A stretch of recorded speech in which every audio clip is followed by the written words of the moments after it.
We recently received an email from a listener who sadly lost her sister to cancer a few weeks ago.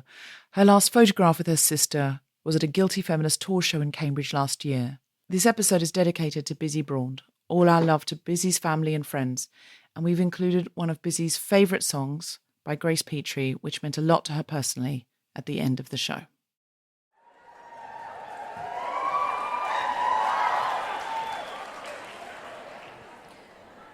We would like to acknowledge the traditional owners on whose unceded land we are meeting on today, the Wurundjeri people of the Kulin Nation.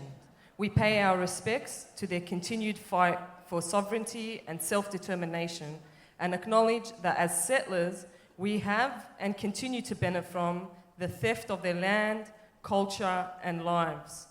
We acknowledge that treaty talks in Victoria have not begun and pay our respects to elders past and any in the room here today.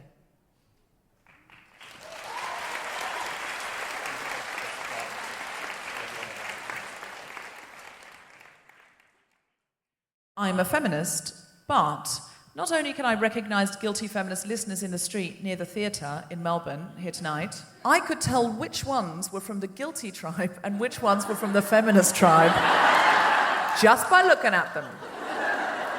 I mean, I think we're all guilty feminists, that's the point.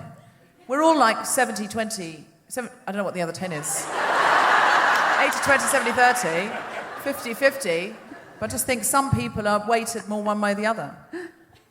I'm a feminist, but if I go missing, I want them to use the footage of me doing the cha-cha on the news to find me. That's right. For our global listeners, Celia Pacquola is currently in Dancing with the Stars. I mean, it's funnier if they don't know that. Just what a random thing for me to say. Yeah. I'm a feminist, but this morning, instead of writing an article for a newspaper about the next decade of feminism, I missed the deadline because I was watching a montage of Don Draper kissing women on YouTube. It's a good montage if you haven't seen it. And then spending another hour checking out Ruby Rose's Instagram account. Oh. Totally worth it being late. I got it in eventually. But if you haven't watched the YouTube of Don Draper kissing women, it's just him kissing women. It's not as advertised. Why are you making that face? I don't want to watch him kissing women. Well, don't then. No one's forcing you. What do you want to watch? I don't. I want to. There's a video of bunnies in cups. Bunnies in cups? Yeah, all bunnies in cups, and it's half like, get those bunnies out of the cups. It's a bunch of bunnies in cups. I don't know why they're in the cups, but there's just a bunch of bunnies in cups, and I love it. Listen, we're allowed to have different interests. Whatever distracts you from feminism is fine. Yeah. Okay, I'm a feminist, but when dancing, I love that the man gets to lead. I love it. It seems harder. I'd rather go to the kitchen and make him a sandwich than me have to lead. Wow. I know, it's the truth. Please unpack that a bit more. Well, because the man has to lead. I follow. He steps so that way. If you're employing him, if you're outsourcing leading to him, then the power dynamic is different. No, but that's his job in ballroom dancing. Yeah. The man leads. Whoever is doing that part. I feel to think of it as a power act. You think to yourself, I'm outsourcing this. I don't have to lead because I'm making him do it. Oh, yeah. Oh, I see what you're saying. Yes, I do. That's what I do. See, he dances and I just am along for the ride. Yeah. You know, like when you're a kid and you stand on their feet and you just go around. It's fun. Rather than thinking that he's got power and I don't. Yeah, rather than thinking, oh, he's leading and I have to follow like a little angel. No, I'm like, you walk there for me. Is that what you mean? Yeah, exactly. Trying. Exactly. It's like an Uber driver. I don't want to know where it is. Just get me there. I'm a feminist, but today I read a story in a newspaper here in Australia about a man suing Suzanne the dress shop because... This is not funny, so don't laugh. He's got PTSD. Sorry. It's not okay for me to laugh at this. I'm really sorry. He's got PTSD because he was at his work away day. It was like a corporate... You know when you get taken off on those... If anyone has that kind of job where you work for head office or whatever, you get taken away on a corporate away day. And a Kylie Minogue impersonator pulled him up onto the stage, and he says he's got PTSD because I don't know if the Kylie Minogue impersonator was a man or a woman or non-binary person, didn't say, but that person made him do things, you know, when someone gets you up for audience participation, and he was so affected by it, he now can't leave the house because he keeps having flashbacks to the Kylie Minogue audience participation. It's not funny because it was not consensual. He is suing for like $800,000, and I did think there are people in war zones. But there are, though. I did think $800,000 is a lot of money for audience participation. But anyway, I try to think of it as a feminist, like, it's good that we're getting to a point in society where it's not okay for someone to be coerced to do anything. So I was like, yes, as a feminist, I back somebody saying, I didn't consent to that. I don't know if I back them to $800,000, but mostly I thought, #consent, but also I did think as I read it, this is the most Australian story I've ever heard. I'm a feminist, but turns out I love to twirl. Love a twirl, love a twirl, love a twirl. This is a direct quote. This is a thing I never thought I'd say. Look how sparkly my dress is. And yes, I would like another spray tan.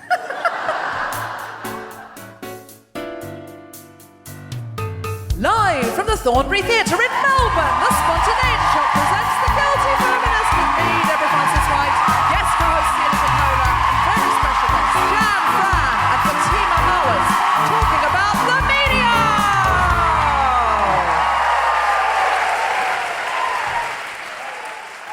This is The Guilty Feminist, the podcast in which we explore our noble goals as 21st century feminists and the hypocrisies and insecurities which undermine them. I'm Deborah Frances-White, this is Celia Pacquola, and we're talking about the media!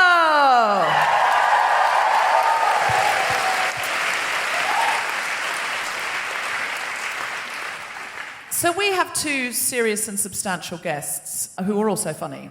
But first of all we want to talk about is Dancing with the Stars. Please welcome to the stage and welcome to the microphone the incredible Celia Pacquola!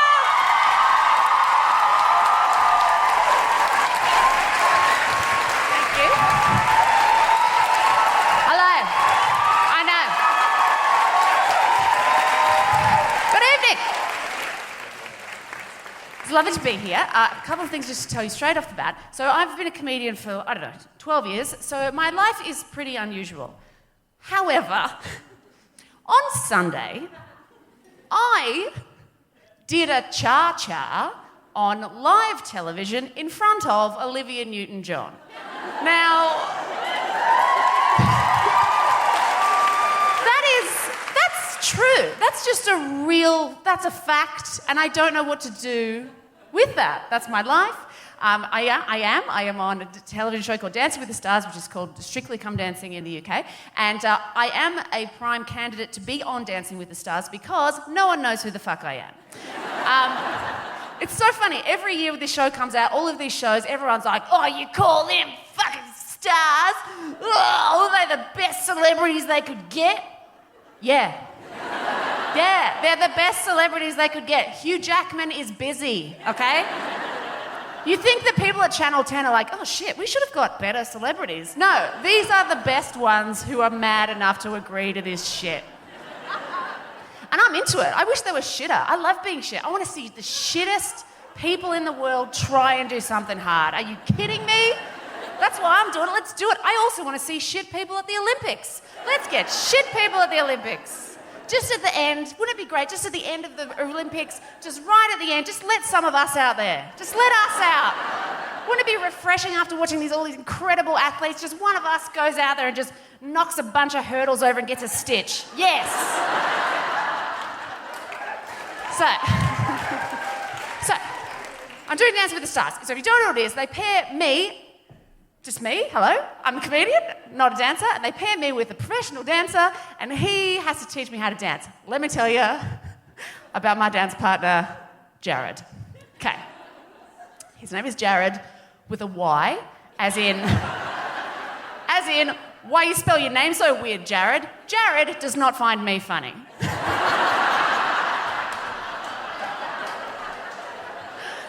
And I find that very funny. Oh my God.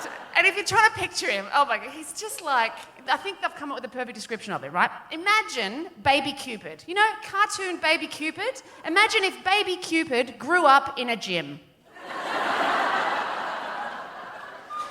Okay? And Jared hates me, which is fair, because none of the dancers want the comedian, you know? Like, really, they say the show's about the star's journey. It's about the dancers. The dancers are the one who have to do the hardest shit. It's like they're the chef and we're the mystery box ingredients. Like, I am his problem. They're like, Jared, you get a potato and half a duck. Turn that into a dancer. The only thing in my life is dance, so I don't know how tonight's going to go because that's all my whole life is dance. Or as I now call it, dance. So I'm just going to also vote for me. Right. Guys, I don't have the numbers. Like, I've got a dedicated fan base, but, you know, there's reality stuff. Anyway.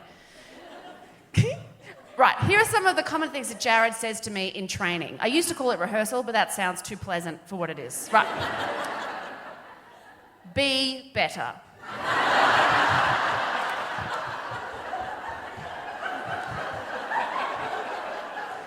You can do it like that, or you can do it right.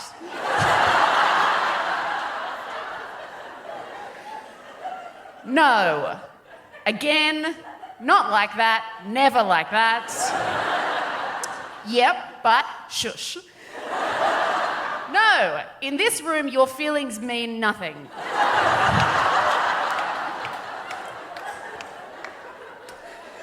Not like this, then he does an impression of me, generally unflattering. Remember, I know that you've made a mistake before you do. Cool? Oh, this is amazing. I have sympathy for how difficult what I'm asking you to do is, but I don't have the time to care. We don't have time. This is what's weird. We had a fight the other day, and we have no time to go, we'll take a break, so we just had to dance angry. All right, last one. This is my favourite one, because this was beautiful. This was a step that I learnt right at the start, and then I couldn't get it. I was like, I'm getting so frustrated, because I'm like, I'm going backwards. Jared, I'm going backwards. I had this, I don't know what's happened. And he goes, listen to me. This move, this thing that you think that you had and you nailed, and now you've lost it, you never had it. You've never done it once. Thank you very much. That's it. Celia Pacquola, everybody!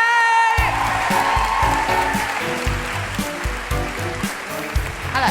Oh, Celia, we are just so thrilled you've taken time out to dish the dirt on Dancing with the Stars.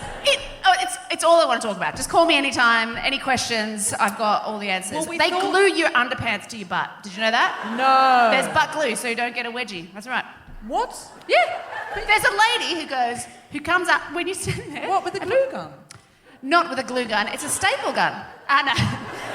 It's like my God. I've never actually watched her do it, but it feels just like a Yoo-hoo stick, just a glue stick.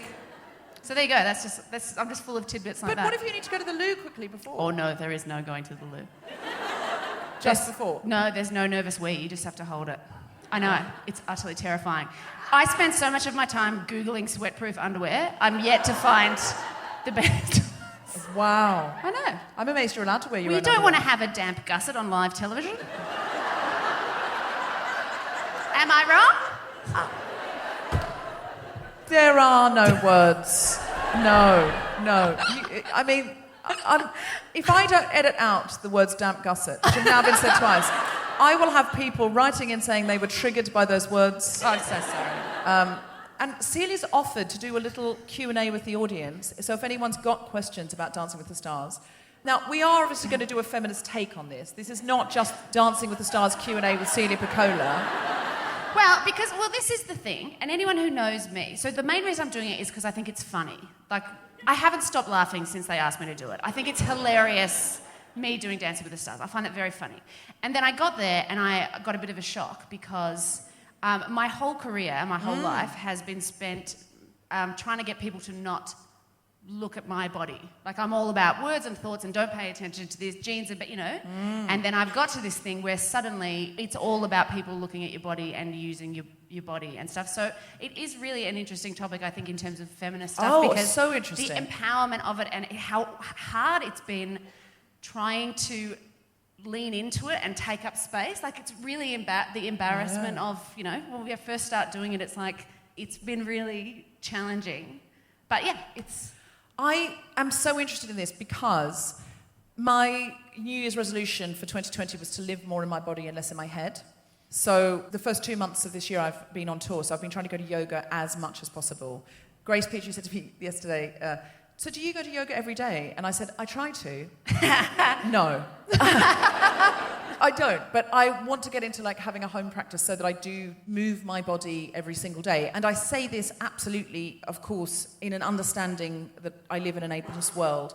I think even if you pay attention to your breathing once a day, just sitting there checking in with your body and breathing is amazing. And then in the ways in which you can or want to move, it is such a gift to live in your body more. Yeah, I think being inside your body, whatever that means to you, is always good. But it's really challenging. Like, I've spent a long time having a difficult time with my body, even though I'm aware of how lucky I am. Like, I'm size 12. I'm very lucky to have all of my limbs, for example, which I know in particular because one day a little old lady came up to me and went, "Enjoy your limbs," while you've still got them, and then walked off, which was really confusing because she had all of her limbs. So I was like, is this a threat?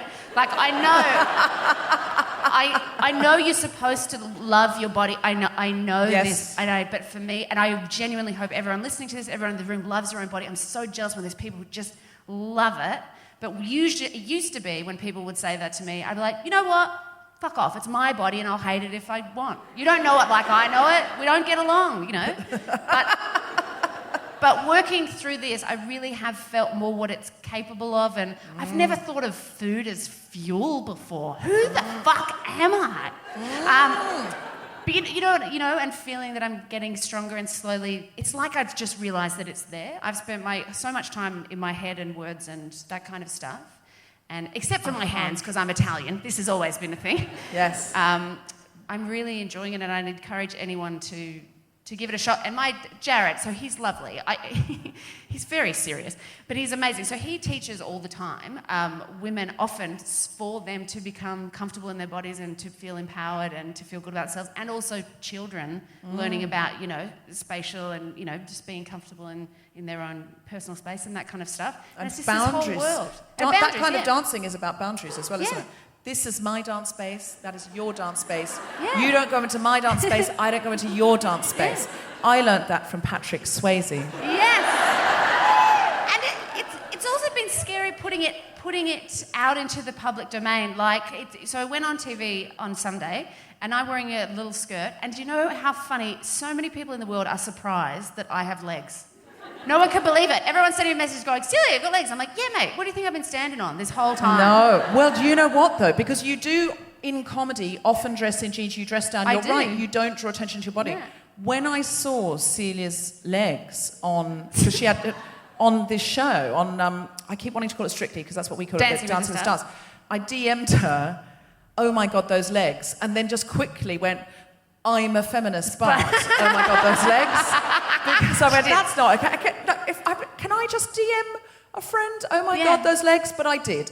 Because, oh my God, those legs. And I've never seen your legs, I've realised. No one would have. But and I'm not doing it for that. No, but thank you. I didn't imply for a second that you were. But yeah, it is good so far. It's exciting. And also, I'm doing it because it's fun, and also, but everyone, if you don't know, you choose a charity for your dancing, and if you win, your charity gets $50,000. And the charity I've chosen is called Safe Steps. I don't know if you know about it. All right. Oh my God, they're totally the best. So they're a crisis response service for women and children experiencing family and domestic violence, a 24-hour confidential hotline, and they're just incredible. And I just think what they do is amazing, and such a huge problem in this country that's happening all the time and we don't even know. It's really upsetting. But also, I like the combination of dancing is such this expression of empowerment and becoming confident and freedom and all of that, and to try and use that to something to help women who are feeling afraid and worthless and trapped and all of that kind of stuff. So I'm really into it for a bunch of reasons. Oh, Celia, that's wonderful.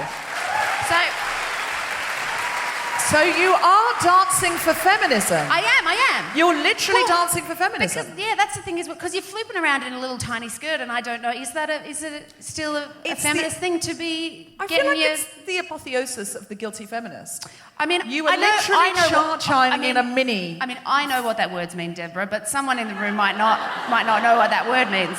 That one. Apotheosis. Yeah, but just in case there's anyone in the room, you might just want to explain what that means.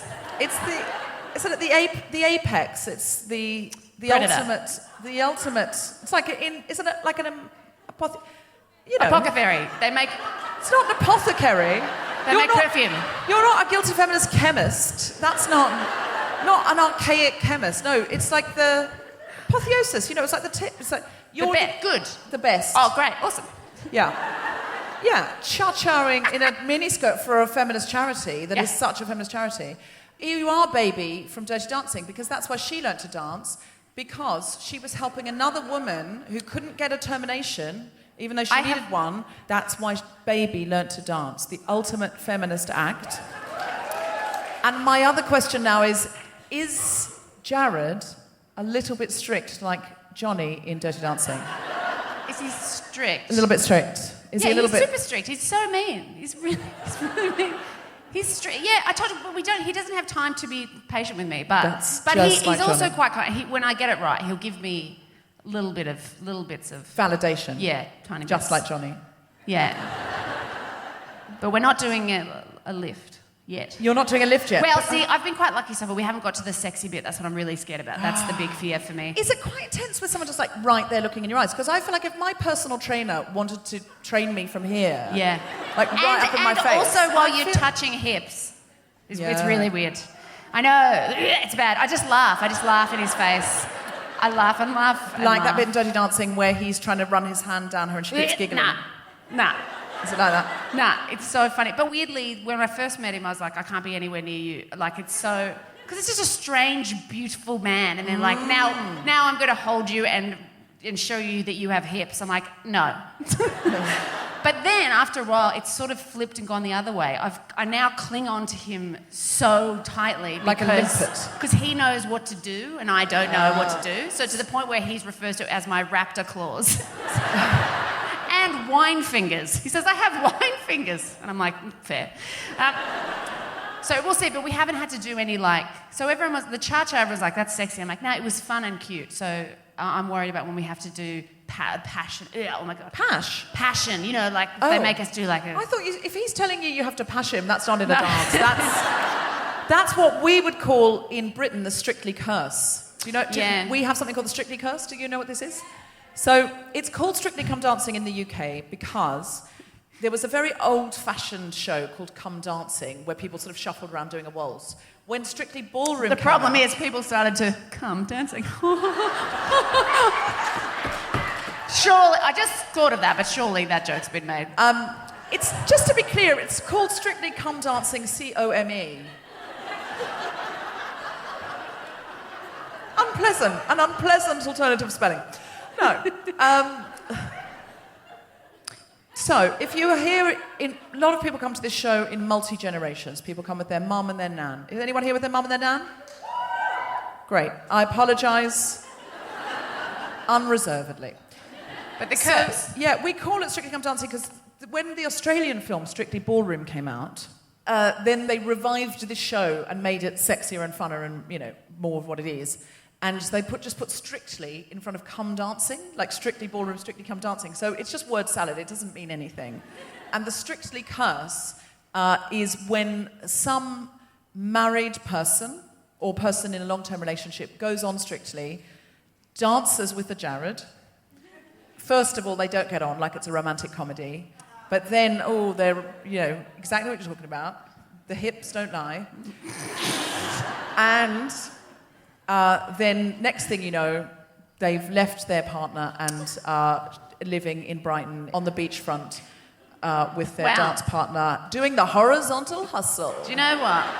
Honestly, I mean, that could be a thing because I get it, but luckily for me, he's blonde. Not my type. Never has been, never will be. I'm sorry, blonde.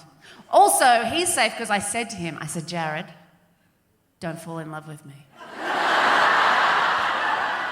And he hasn't, which was very nice of him. He might have, you don't know. No. You're pretty sure. You're pretty I'm pretty sure.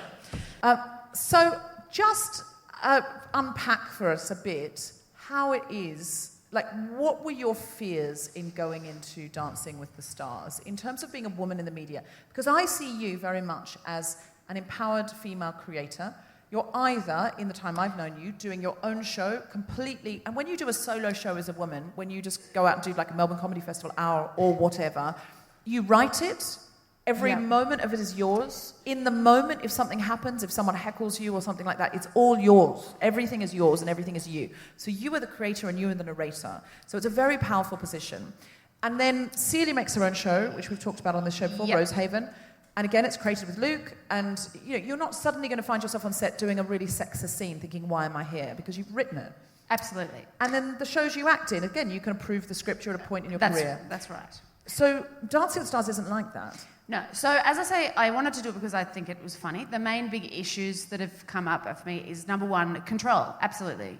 Up until this point, I am absolutely in control of everything I say. It's one of the things I love about stand-up. You win on your own, you die on your own. If there's because as a woman, you often get did you write that yourself? That's why I love stand-up, is there's nowhere to hide. No one can say that, it wasn't you doing it, and I love that, right?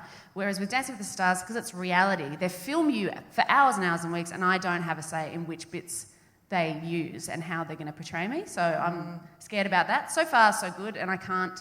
It is me. Whatever they use, it is me, because I'm so exhausted from trying to learn how to dance. I don't have time to be thinking about what I'm doing, so it is just me and real, and I like being there for that reason as well. I like being... like just someone that you know, trying to just giving this a crack. I'm not trying to present an image. I'm genuinely just there to see what happens. So there's that. I wasn't as scared about being bad at dancing because I'm like, I'm not supposed to be good at this. I'm not a professional dancer. If I'm bad, it's funny. I'll use it to make jokes. And the other big thing that I am still nervous about because it's just started is the public opinion. I've, up until this point, played in a very safe space, for want of a better word, on the ABC in my comedy rooms, not the general public, whereas this is the first show that I've done that will be watched by an audience that don't know me as a comedian, and I am scared of what people will say about me or You're blah, blah. on Instagram a lot now. I mean, I'm loving that you are. Please don't stop doing it. Are you scared about that? Just when people are just horrible about women on the television? Yes. With this show, I don't get trolled. People who don't want to listen to it, don't listen to it. It's not inflicted on anybody. So I don't wake up every morning to a stream of a nasty feminist who nobody loves. And that's the kind of thing they say. But if I go on television, the advice to men on television, a man going on a panel show, is have a great time. Have a great time on Mock of the Week, Riot News. Have such a good time. Really enjoy it. This is the advice to women. Have a really good time, really enjoy it. Don't go on Twitter for 48 hours.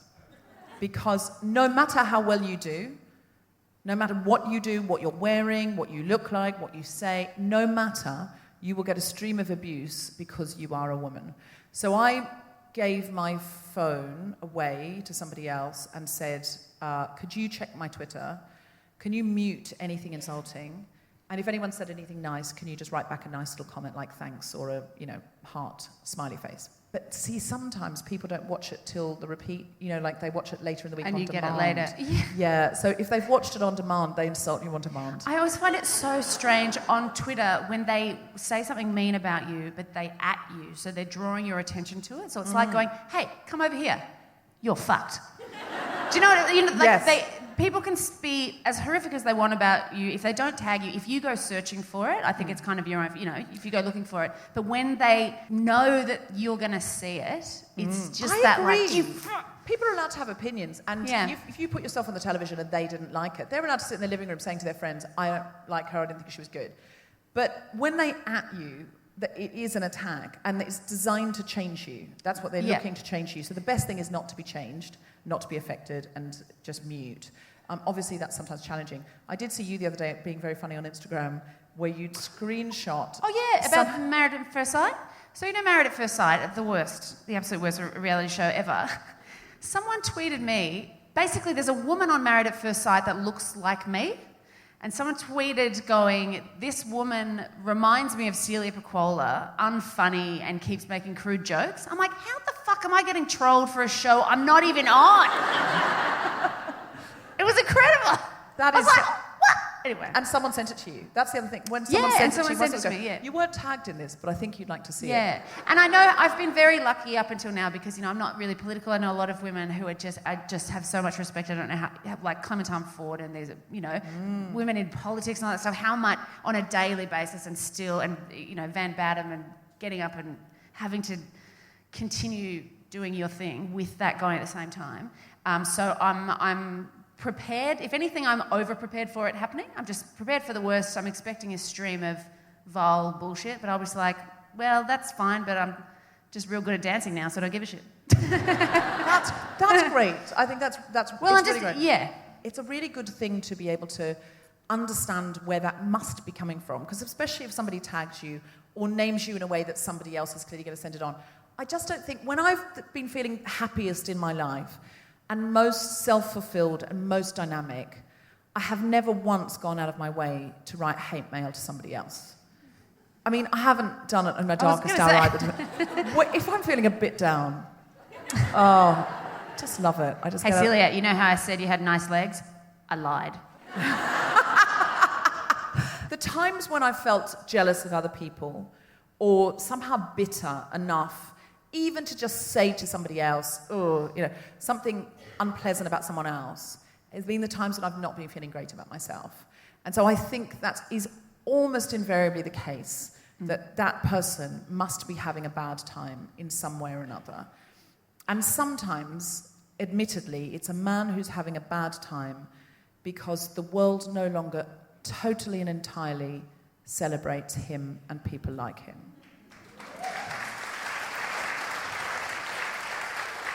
And not always, but often that man is a white, straight, cis man who is not disabled. It's not entirely true, but it's verging on truth. They should enjoy their limbs while they've still got them. That's a good advice for life. Yes, it's great advice. Yeah.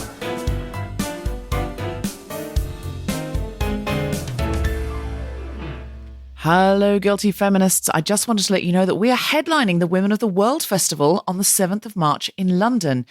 Susan McComber is co-hosting. We've got an incredible music act and a very exciting guest. We're not allowed to tell you who it is yet. Plus Bridget Christie doing stand-up. It's going to be a real gala ep. And you can get tickets at southbankcentre.co.uk. Also, Global Pillage, our diversity-based comedy panel show is back. You can come and be in the hive mind of the audience and shout out answers if you want, or you can just buzz at the right time and back the right horse. It's a really, really fun afternoon, 4 p.m. on the 21st of March, the 4th and 5th of April. It's always a weekend after lunch, but before your big party. And comedians we've got this season include Desiree Birch, Athena Kablenu, Kemar Bob, Alison Spittle, Olga Koch, and Johnny Cochran, who you'll remember from the Fatherhood episode. Check out who's on what date at globalpillage.net. And after the show, I'll be right there if you'd like to get a selfie or get your book signed. Somewhere a little bit bigger is Wembley Arena, and I will be playing it ridiculously. Hello, Wembley, on the 23rd of April as part of the Comic Relief Spectacular. Other comedians on the bill that night include Sindhu V, Catherine Ryan, and Susie Ruffle. It is going to be spectacular, as the name suggests, and all the proceeds go to Comic Relief. If you could come and support me while I play Wembley Arena, that'd be ace. Thank you very much. Please buy tickets. And our UK tour kicks off on the 1st of May at the Hammersmith Apollo in London. We're going all over the UK. Those that came last year know it was immense. We will have various comedians in various locations, musicians. It's a really, really big, spectacular night. It won't be recorded. It is a live show only. So get your tickets now at guiltyfeminist.com. And my film, Say My Name, is now available to buy or rent on UK iTunes and YouTube. Check out guiltyfeminist.com for links. I'd love you to watch it and send me a tweet and let me know what you thought. And finally, our merch store is open. And it has T-shirts, notebooks, aprons, all sorts of things with great slogans on. They make great presents and great presents for yourself. And proceeds go into our pot for good things. Buy them there, as well as my book, The Guilty Feminist. And now, back to the podcast.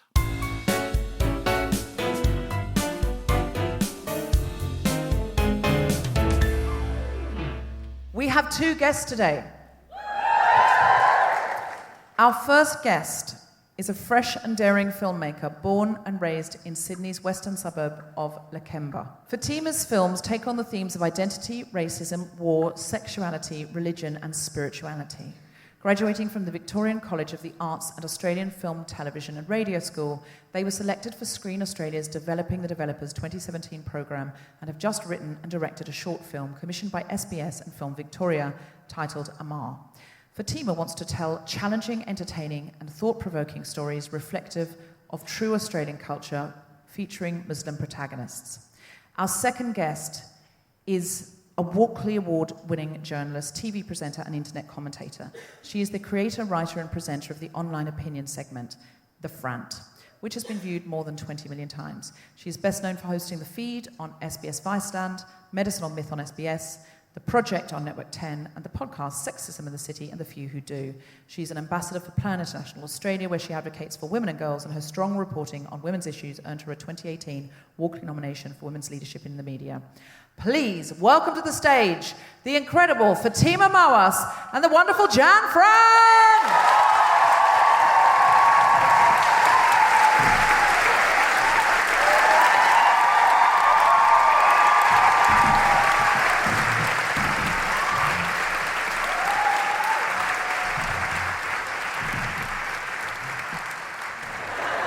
Fran, you are a very famous journalist in this country. You work for... I didn't know that, but yeah, apparently. Yeah. And you work for SBS. No, I don't work for SBS anymore. I used to work for SBS. You used to work for SBS? Yeah, for a long time. So I'll edit that out then. Yeah, or you can leave that in. But you're someone who has worked for SBS for a long time. I feel like you're associated with SBS in people's minds. Yes. Yeah. And could you just explain for our global listeners what SBS is? It's an acronym for possibly the worst media organisation name in the whole world. It stands for Special Broadcasting Service. And it's special because it was sort of designed to broadcast to communities in Australia that don't speak English. And it still does that. It has a massive kind of radio following. It broadcasts in 68 different languages. I think it's one of the only broadcasters in the world that actually does that. And it was sort of set up in the 1980s to cater to communities that didn't speak English. And so I think it's kind of grown a little bit from that. But what they sort of aim to do is to foster talent within Australia that is not necessarily white, because Australian media is overwhelmingly white. Australian journalism is overwhelmingly white. And if you're not necessarily white, you will be whiteified, which kind of means like your hair will be straightened, your body will be slimlined, you'll wear sort of a monochrome pantsuit or whatever it is. And I think SBS sort of, privilege is probably the wrong word to use, but I think that they really desire people who can maybe speak second languages or come from particular communities and have contacts within those communities. And the aim basically is to get more journalists of colour into the mainstream Australian journalism pool. So actually, the best thing about SBS, and this isn't my quote, it kind of comes from the people who work there and the people who started the cadetship, is that the best thing about SBS is that you leave it. And you leave it and you go on to, work in mainstream Australian journalism, and 10, 20, 30 years down the track, suddenly we have a much more colourful workforce. And it's come because people have decided deliberately to target those people. Which is really amazing. I wish we had that in Britain. We really don't. But that's great. And why were you working for SBS? Well, I was working for SBS because I failed the ABC cadetship exam. Because I confused Kerry O'Brien with Tony Jones. Okay, that's a same. joke that no one's going to understand outside Australia. Is that not a joke? Sorry, your life. I'm so sorry. So sorry. I'm so sorry. What? Who are those people? So they're the same person, effectively. Tony Jones hosted Late Line and Kerry O'Brien hosted the 7:30 report, and the question on the cadetship exam at the ABC was who hosted the 7:30 report, and I wrote Tony Jones. And it wasn't, and I didn't get that ABC cadetship, I got the SBS cadetship. Yay! Yay! But you know what? Actually, one of the main reasons why I applied for SBS and ABC was because I was sort of convinced at university that commercial television was just not made for people like me. You know, I had curly hair, I'm brown, I've got tan skin, I'm of Lebanese background. At the time, there was a lot going on in Sydney. I know you guys are from Melbourne, but there was a lot going on in Sydney with Lebanese and Lebanese gangs, and it was just a very kind of tense atmosphere. And I thought, you know, commercial television just doesn't want people like me. And so I didn't apply. And it was very matter of fact. It was very like, oh, well, that's just not for me. So I will apply for the things that are for me. And I think what's really great now, sort of 10 years down the track, is we're actually questioning, well, hang on, why is that not for me? Rather than just accepting that, okay, this path is not mine. It's now more of a question of, well, why isn't it mine? You know, why has Australian media deemed that the person that should represent, you know, journalists or presenters should be white and should have their hair coiffed in a certain way and should be relatively thin? It's a very kind of homogenised look. And we don't really think about it too much because it's quite, we almost think like it's innate. Like, well, that's what TV presenters look like. Why? Like, when was the last time you saw a South Asian TV presenter, or a TV presenter in a hijab, or a TV presenter who is a bigger woman, or, you know, a TV presenter who is of African appearance? You don't see them, because I think Australian commercial television, and the ABC for that matter as well, let's not lie, you know, I think that they've just deemed that journalists and TV presenters sort of need to look a certain way. And fuck that.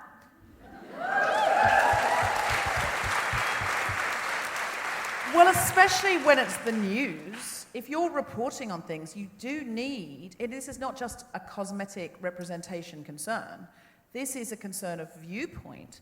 Who gets interviewed? How are they interviewed? What questions are they asked? What background does the journalist bring to the story? Because the people shaping the narrative of the news, if they are from a homogenized group, and more than that, if they are from the dominant culture, will report the news in a certain sort of way, and the stories then we're told as a population about who's doing what and who the good guys are and who the bad guys are completely affected. Yeah, I think I'm sort of quite attuned to it, kind of having grown up Lebanese in the late 90s, early 2000s when all that sort of shit was going down.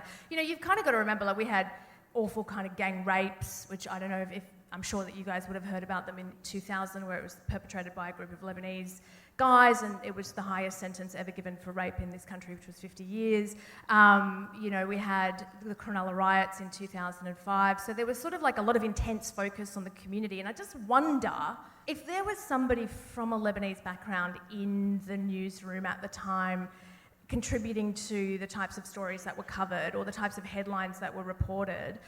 I just wonder whether things might have just been a little bit different, whether that kind of prevailing narrative of criminality would have been challenged at least once. You know, if there was like a tiny rumbling somewhere, then you have the start of something that can then be built upon.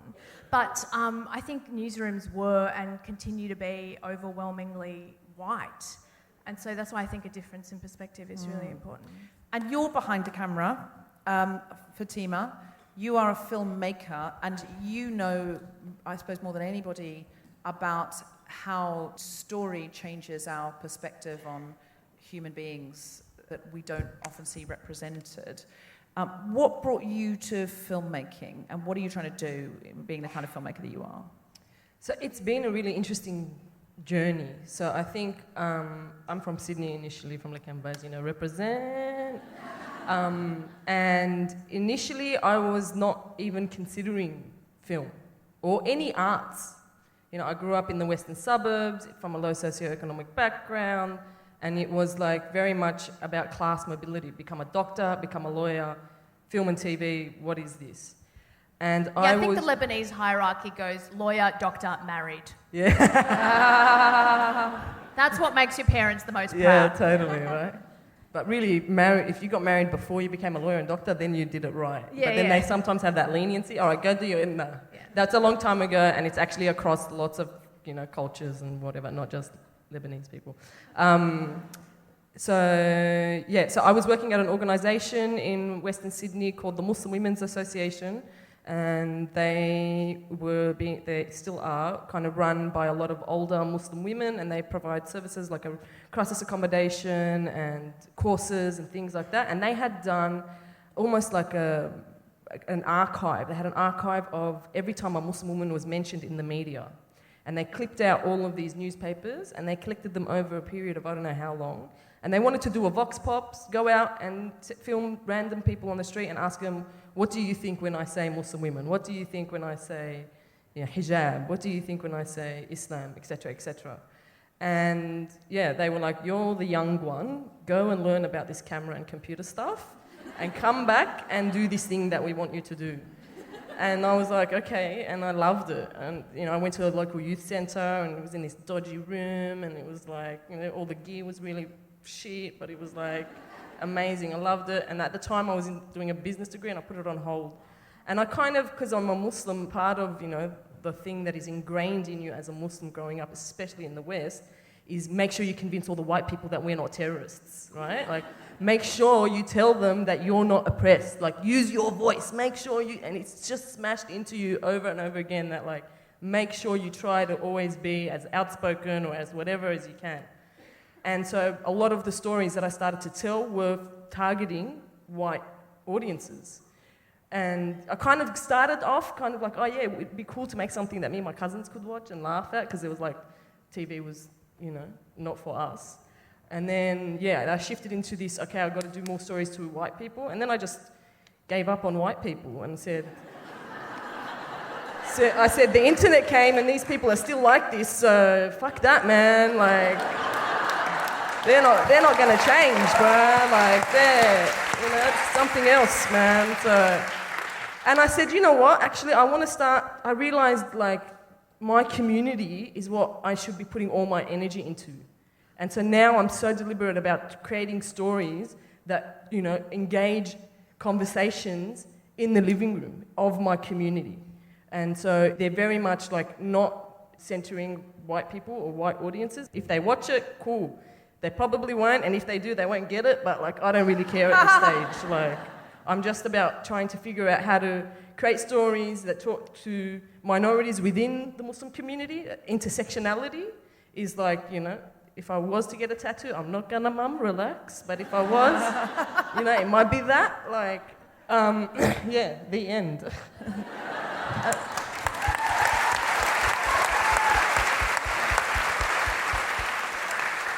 Can you tell us a little bit about what your latest short film is about? It's streaming on SBS, and our audience would really like to watch it. Could you just tell us the pitch? No. Okay, so it's called Amar, which is the name of the lead character, and it follows Amar, a 28-year-old Muslim woman with Down syndrome, who decides to throw a wedding without a groom as a way to create new traditions and keep old traditions and get her family and her community to acknowledge and celebrate her in sort of this, like, into womanhood almost. Mm-hmm. Yeah, and so it's streaming on SBS On Demand.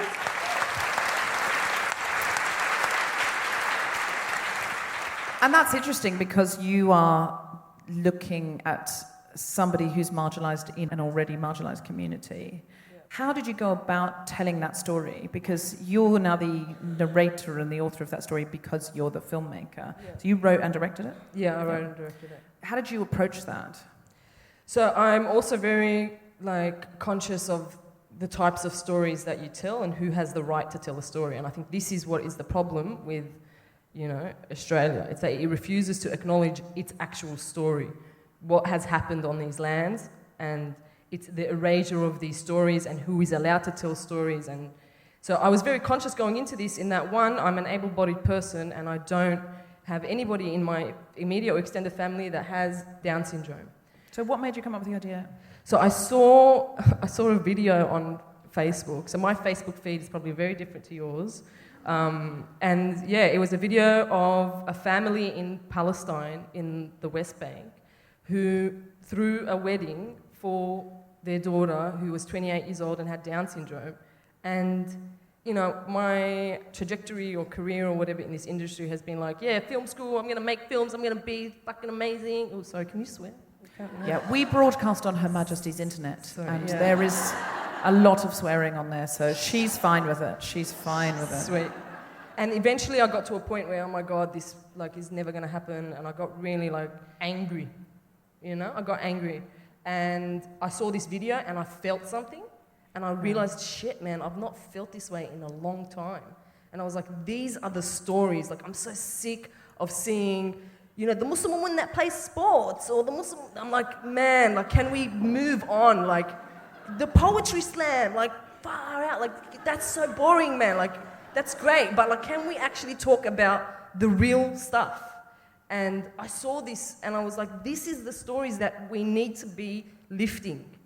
And because, you know, I thought about it as an able-bodied person, that, yeah, you know, when the mosques aren't accessible, when the sheikh gives his sermon, you know, very rarely is there someone that is doing any type of Auslan, or if there's any type of, like, consideration around accessibility. You know, the community's changing quite a lot around that, but then I thought, okay, you know, we need to be creating a community of people, because we are, you know, as Muslims, even as settlers on this land, we're oppressed, right? We're both the oppressor and the oppressed here. And so I was like, okay, so what do we do? And I thought, okay, the best thing I can do is try and strengthen my community so that we hold each other better while we're under this savage, white, supremacist, colonialist, capitalist, racist, and ableist society.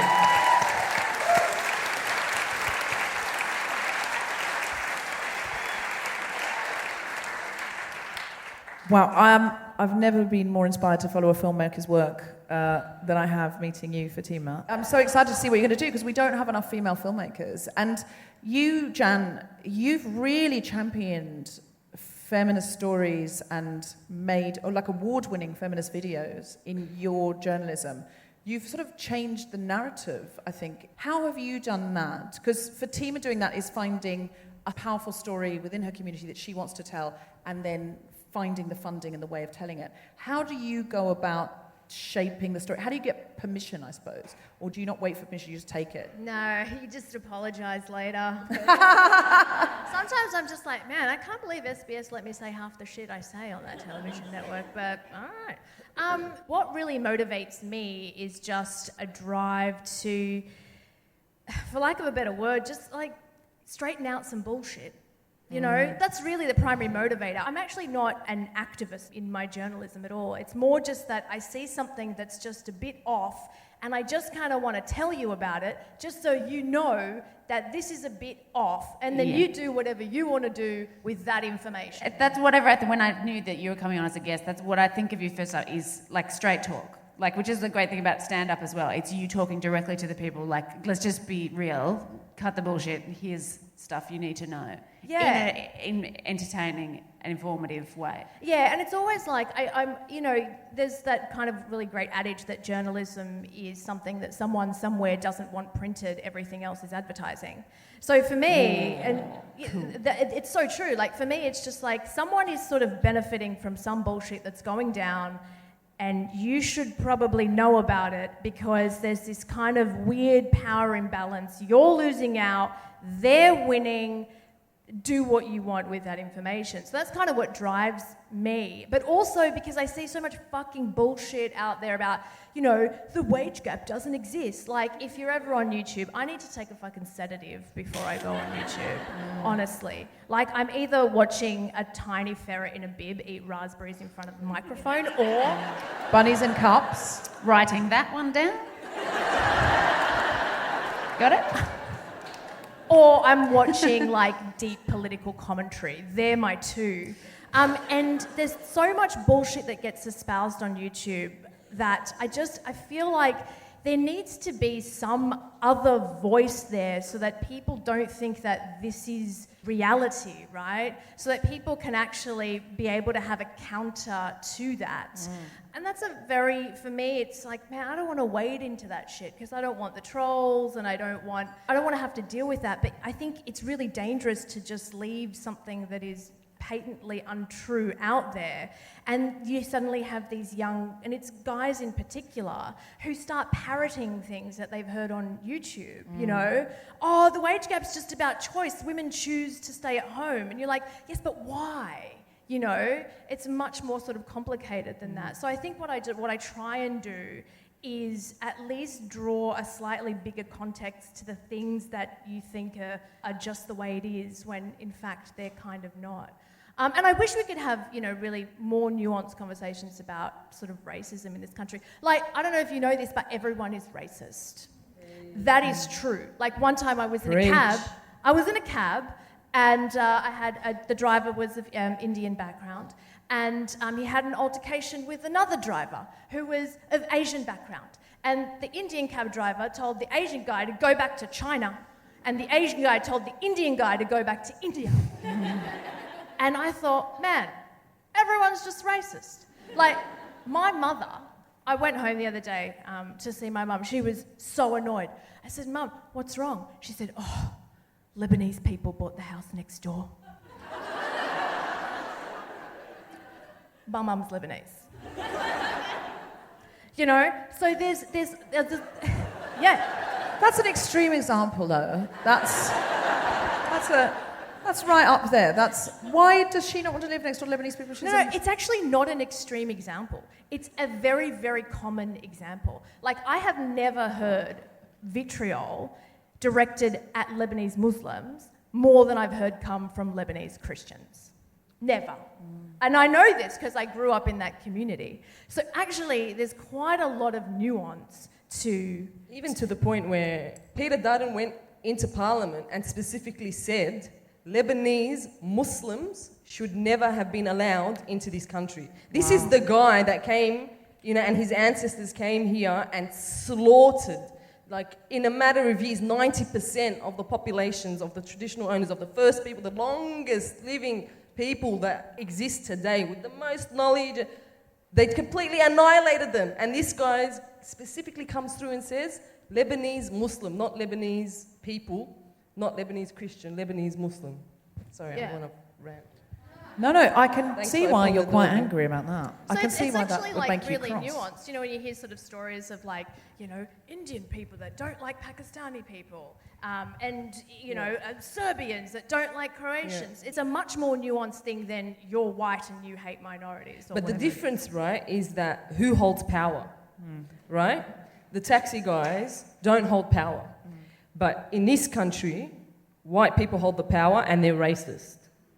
Right? And so then that creates these systemic sort of, you know, and I think, you know, the media is just another institution of the government. Just like the cops are, just like all of these things that need to actually completely come down, be completely, like, we need a massive revolution in this country. We need to, like, shut down every major city, every road needs to close, and everything needs to be done again with Indigenous people leading the way. And then you're not going to have issues around, you know, women being, you know, abused. You're not going to have, like, there's going to be healing of lands, of people, and you're going to start to see changes. But the minute that we say, oh, we want to change something within the system, like, oh, you know, like, I'm going to go in here, I'm going to try and, you know, I don't believe in that at all. And I think it's because these institutions, the media, you know, every department is set up to just make sure that this whole system supports white power, ultimately. I think the truth is, I don't think we're ever going to become a fair and a just society and an equal society until we can really look at ourselves and really look at our point of origin and really understand that actually what this country is built on is colonisation and is effectively genocide. And that's Do you think that's possible, Jan, without the complete dismantling of society that Fatima is suggesting? Or do you think, not that she's the first person to suggest it, by the way, not like the dismantling of capitalism is Fatima's idea she just had now. I understand it's... Who else thinks that in this room? Come on, let me see. Oh, what a shame, man. Come on, guys, get with the program. Quick. I fully suspect that we will leave this theatre tonight and start to dismantle capitalism just in the streets. I messaged her and I said, you're going to regret having me on this show. No, I don't. And she didn't believe me. I don't regret it at all. I'm loving it. We need radical voices in feminism, and we need pragmatic voices in feminism, because generally what radical people are saying happens in about 20 years. I'm a pragmatic feminist. I want to know, what can I get done by Wednesday week? Because if I don't think I can bring down capitalism by Wednesday week, which I don't think that I can do that. But so I'm interested in how can I reshape my patch of the world? One, how can I make my patch of the world bigger? Two, and the internet has made my patch of the world bigger because the artists have taken control of the means of production. So we can have podcasting. So we, for example, talked a lot about refugees who were living in Calais, and more and more Guilty Feminist listeners started to go out to Calais to volunteer with refugees. In fact, I met someone who said she was from Iowa who was volunteering in Calais when I just did the American tour. And that really changed things in terms of who was willing to go and get their hands dirty. Two hen nights went to Calais to volunteer. Really exciting. One said she told her friends they were going to go to Vegas. Love her, genius. Well, she thought she was going to go to Vegas. Then she heard refugees on the podcast and us talking about Calais, and she just went, we're not going to go to Vegas. She said to her hens, she just went, I've changed my mind. I don't want to go and spend all this money and be head into stick and blah, blah, blah, blah. That's all fine and great, but what I really want to do is, this is the only time I'm ever going to have all my friends going to do what I say, what I want, and this is what I want to do. And she said half of her friends were like, you are an amazing human being. And the other half were like, I fucking signed on for Vegas. What the fuck is this shit? I'm in a refugee camp for your... They were like, I don't think so. And she was like, I am the bride. This is what I want. And of course, no one can argue with a bride. That's the law. And so they all went out. And she said, of course, the half that had thought, why would I want to be in a refugee camp? And didn't see themselves as political people and thought that sounded a bit grim and a bit scary or a bit, not fun, were completely converted and came back just completely activated, saying they were going to go out again. They were, of course, telling all their friends about it and what they'd seen and how they understood power abuse differently and how they wanted to change the world. And so I think there is now, is that solving the humanitarian crisis that we have on our hands now with 70 million people displaced? No. Do we need a revolution for that? Yes. Would it be really helpful if we dismantled capitalism? Of course. But, so what I feel is, what we need is people now, like if you're in Lesbos, which I was lucky enough to be a couple of months ago with Josie, who runs Choose Love, Help Refugees, but that kid that's standing there is 4 years old, needs soup now. They don't need soup by the time I can dismantle capitalism. They need soup now. They need someone looking after them. They need someone saying, you're special, you're great, you're wonderful. They need that now. They need somebody there, running the school. They need that now. So I think we need radical feminists, we need pragmatic feminists, but we need to work together. We need to not be pointing going, oh, that's too radical. I want Fatima on this show saying more radical things than I would say. And I also want to say, how can I can't do what you're asking right now, but I can do more than I would if I hadn't heard that message. Yeah. But if you're in this room right now and you want to dismantle capitalism and actually create a change, there's a activist group called the Warriors for Aboriginal Resistance. And what they've started, represent. And what they've started is a pay the rent campaign. You can go on their Facebook now and they've got 6 organisations, they're grassroots organisations, and you can actually donate money to these organisations. And these organisations do things like fund the burials of Aboriginal people that pass away because they die at crazy rates compared to the rest of us because everything is set up to completely continue to destroy them. You can do that. Put your money into black organisations. Stop watching the news and watch NITV. That's how you can do it. It's not actually impossible, but you're made to think that it's impossible. You're disempowered. You're made to think, I can't actually do it, but actually you can in these little things. If all of us kind of did that, centered black media actually listened to what black people had to say and looked around and why are there potentially no black people in my circles? Or, what's the conversations you're having about Invasion Day, And it's interesting that I just wanted to bring up the conversation that you were saying about being trolled and things like that. One of the members of Warriors for Aboriginal Resistance was trolled, not by average Joes, but by the media. The Age, the Sunday Herald, all of all of it, just plastering photos of them and completely sort of destroying or trying to destroy everything in this person's life because they were an Aboriginal person that was standing up for their rights. And it's these systems. Do you work in a cafe? Get your cafe to stop buying the Herald Sun. Stop, just having that as a thing. And this stuff that I'm saying to you because I've actually learned from Aboriginal people that have been till this day shouting, this shit is wrong, but nobody wants to listen because, it makes people feel uncomfortable. You know what? It's so funny that you say that because there's a woman called Aileen Morton Robinson. I don't know if any of you... Yeah. That woman is incredible. She's the first distinguished Aboriginal professor. But she wrote a book 20 years ago called Talking Up to the White Woman, which was effectively about, white feminism and where Aboriginal women stood in relation to white feminism. Last year was the first time that she was invited to speak about that book at a mainstream feminist conference. She wrote it 20 years ago, and it has taken us 20 years to give her a mainstream feminist platform in Australia. And so I think the best place to start is just by shutting the fuck up and listening. Really. And I've come to that realization actually quite late, I'm ashamed to admit. But I think I still haven't got that message. I've got a podcast. My podcast is not called Shut the Fuck Up, Deborah. I'm sorry.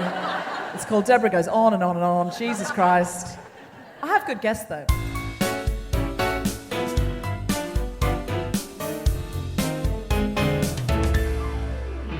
We did say we'd let the audience ask a couple of questions. Does anyone have a burning question? No, I've made... All of this has made Dancing with the Stars seem very, very inappropriate right now. I'm sorry. Listen, I'm so sorry. I am the problem. I'm sorry. No. I was just trying to do a dance. I'm so sorry. No, But no. This is it's Can I just say, amazing. Celia? Yeah. No, you are completely wrong. What? Because you are.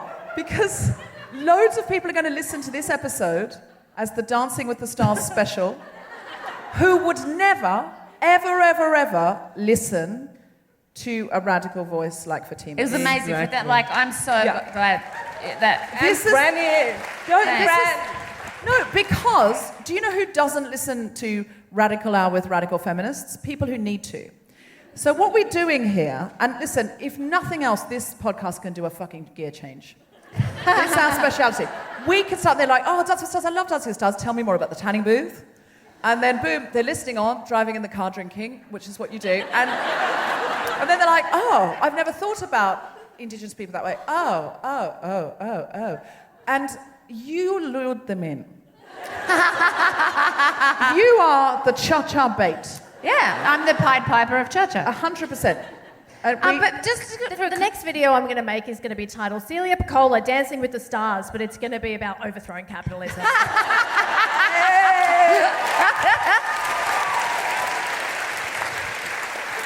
And Celia, do a dance about it.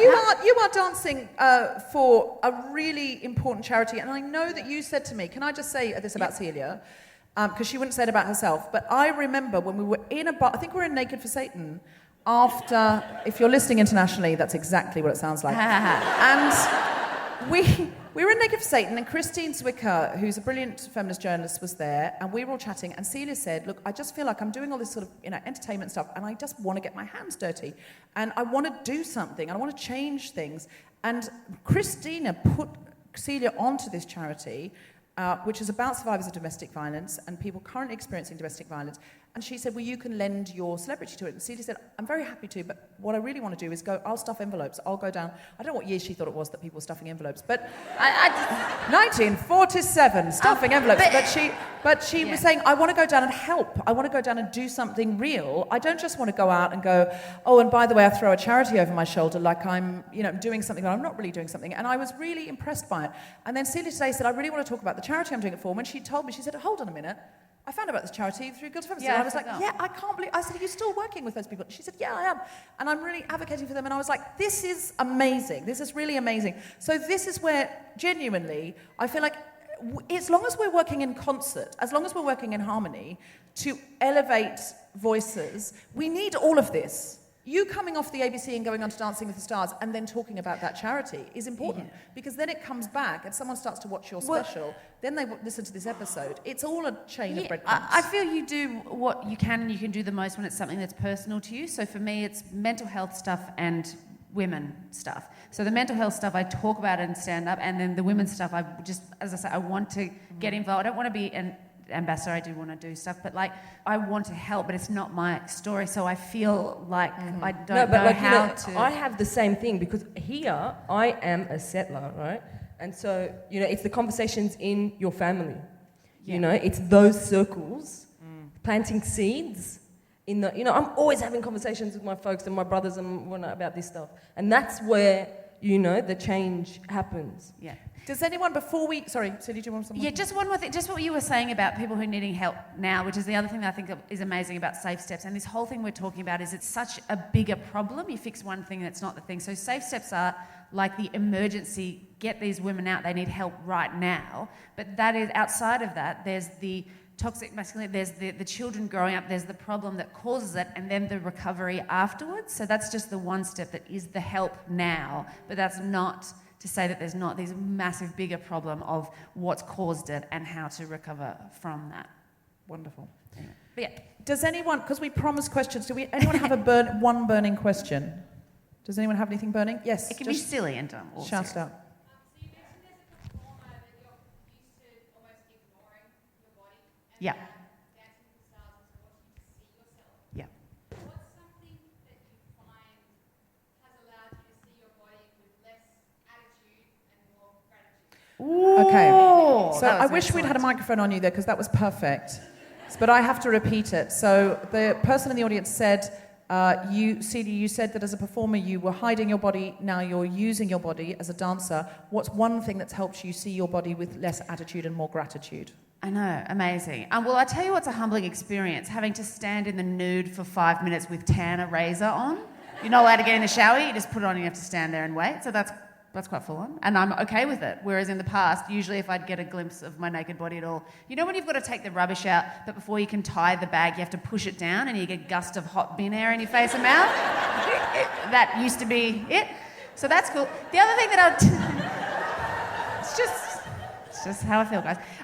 The other one is I have a big thing about getting lifted. I don't want to get picked up. I've never wanted to be picked up. I've always been a solid, he's like, we're going to do a lift. I'm like, I'm not okay with this. I do not want to be lifted up. Because on some level, you go, I'm scared that you're not going to be able to pick me up, that you're going to go, that you can't because you're going to feel how heavy I am or whatever. And also, he goes, do you have a thing with control? I'm like, yeah, it's a loss of control because you're off the ground, someone else is doing this to you. But then he taught me, because it's a lift where I put my hands on his shoulders and he picks me up and he goes, you are so much easier to lift when you're strong. You push down on me and it's like nothing. And that made it really empowering to me that it's me doing it, pushing up rather than being lifted up by this guy. And it feels fucking cool. And now I can't, the problem is every time we do it, I go, whee! So that's cool. And that will be in this dance Sunday night. Please vote for me.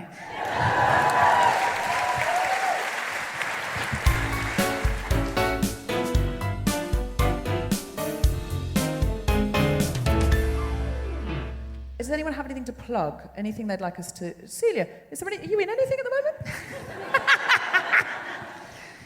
SMS Celia to 1995 1010. Or if you go on the 10play app, you can vote for free once a day. Okay, so please vote for Celia and keep her in because she's the most feminist one. You want to give Safe Steps 50 grand. And also the best dancer. Yeah. By far. Look, just Fran. follow my Instagram because I'm trying to get some free shit, and the more followers I have, the more free shit I can get. Hashtag down with capitalism. Hashtag guilty feminist. No, listen to my podcast, The Pineapple Project. The first episode of which was actually out yesterday of season 4. So that is what I am plugging. The Pineapple Project. Go download it wherever you get podcasts. Yeah. Fatima. Get onto Facebook and look up Warriors for Aboriginal Resistance. Add them on Facebook and also start following NITV. on Facebook. And also, we should watch your film. Yeah, and if you want, watch my film on SBS On Demand. AMAR. Come on. Follow me at DF Dubs, at Deborah FW. Rate, review, and subscribe the podcast, and give it 5 stars if you think it's worth it. But I think you'll agree tonight, it definitely has been.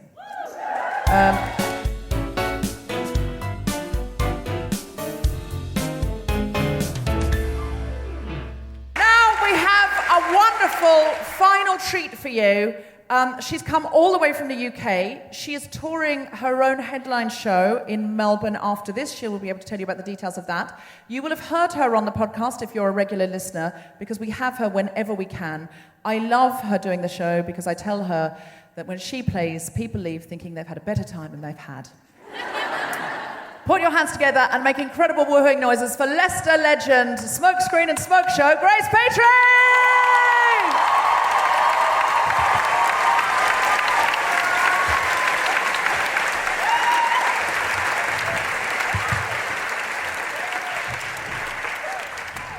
Hi Melbourne, how you doing? There's a reason that I'm dressed this way, Melbourne, and it is because I've got a snooker match after the gig. It's because I wrote a song called Black Tie, hey, thanks!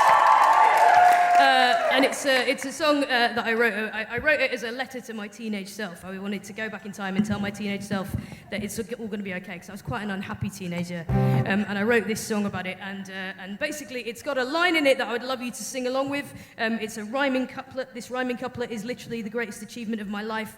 It goes, the images that fucked you were a patriarchal structure. Oh, thanks. Yes. Yeah. I had a biscuit when I wrote that, Melbourne.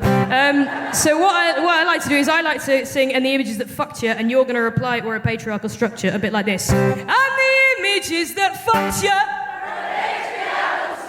Amazing, cool. I should just say that after the show, I'm going to be in the foyer out there trying to flog some CDs. I'm well up for dismantling capitalism, but if you could buy the CD first, that would be really helpful.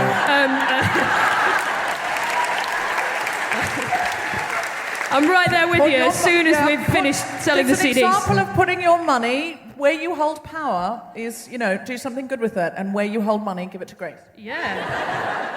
I think what Deb's saying is you're a misogynist if you don't buy it, I think, to be honest.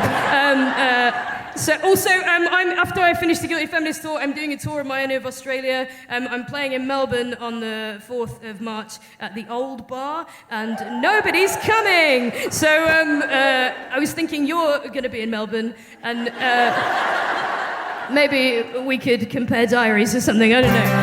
That'd be great. It goes like this.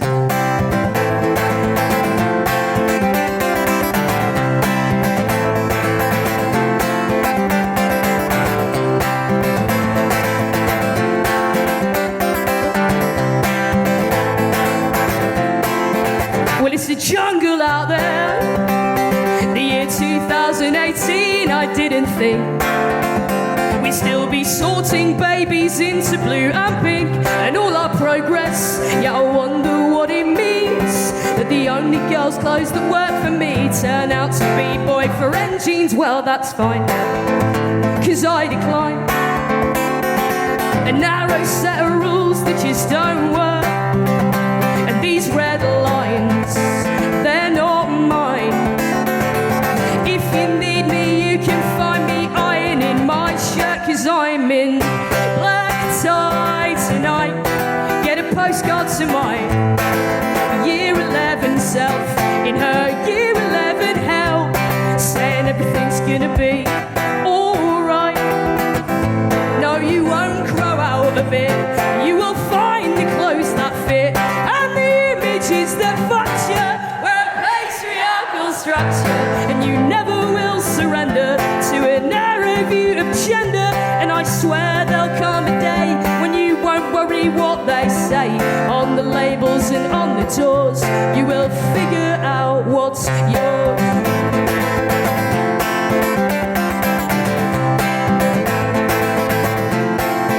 And it's a bloody nightmare trying to fight the spread bigotry and fear. That's uniting peers, Morgan and Jermaine Greer, and all our progress. Yeah, I wonder who it's for. When I dared to that trans lives matter, yeah, and all I got was a turf war. Well, that's fine, 'cause I decline your narrow set of rules, they just don't work. And these red lines, they're not mine. If you need me, you can find me ironing my shirt, 'cause I'm in black tie tonight. Get a postcard to my year 11 self in her year 11 hell, saying everything's gonna be alright. No, you won't grow out of it. You will find the clothes that fit and the images that fetch you. Patriarchal structure. And you never will surrender to a narrow view of gender. And I swear there'll come a day when you won't worry what they say on the labels and on the doors. You will figure out what's yours. You will figure out what's yours. And that it's got nothing to do with fitting neatly in a box that was constructed to make it seem like people come in just two teams, and anything that's in between ain't good enough. And you will love, and you'll be loved, and you're in black tie tonight. Get a postcard to my year 11 self in her year 11 hell. Darling, everything's gonna be alright. No, you won't grow out of it. You will find the clothes that fit and the images that fuck you. A patriarchal structure, and you never will surrender to that narrow view of gender. And there's folks you've yet to meet, but you're exactly up their street, and they've been waiting just as long to hear someone sing this song. Better days are on their way when it won't matter what they say on the labels and on the doors. You will figure out what's yours. And girl, you're gonna be so happy. Girl, you're gonna be just fine. Girl, you're gonna be so happy. Down the line, down the line.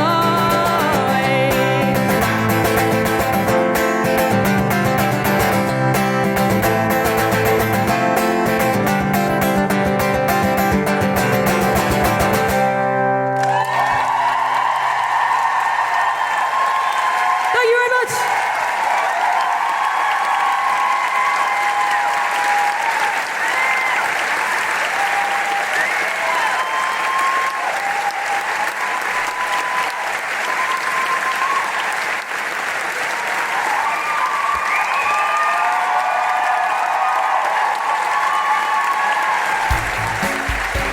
You have been listening to The Guilty Feminist with me, Deborah Frances-White, guest co-host Celia Pacquola, and our very special guest, Fran, and Fatima Mawas.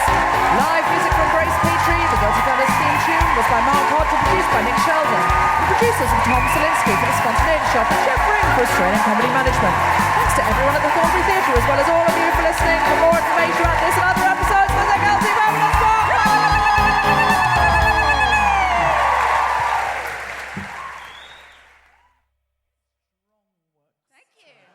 I'm going to have to go with the orchestra conductor with the stars next.